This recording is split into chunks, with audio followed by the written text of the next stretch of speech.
దేవుడే వచ్చి పౌలు గారితో చెప్తున్నాడు, పౌలా నేను నీకు తోడున్నాను.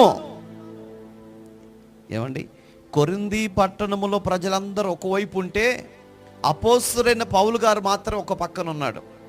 ప్రియులారా, ఇది నీ జీవితంలో కూడా కొన్ని సందర్భాల్లో జరుగుతూ ఉంటుంది. నేను చెప్పే ప్రతి మాట ఆధ్యాత్మికంగా ఆలోచన చేయండి.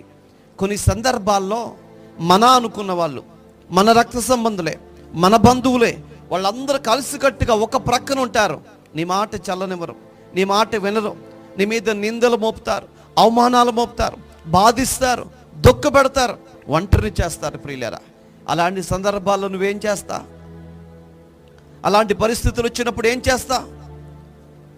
ఒక సమాజం అనుకో, పోనీ ఒక కుటుంబం అనుకో, నీ కుటుంబంలో నీ పిల్లలు నీ మాట వినటం లేదు, నీ భర్త నీ మాట వినటం లేదు, ఎవరు కూడా నీకు సపోర్ట్ చేయట్లా, నువ్వు ఒంటరి అయిపోయావు. ఆ పరిస్థితుల మధ్య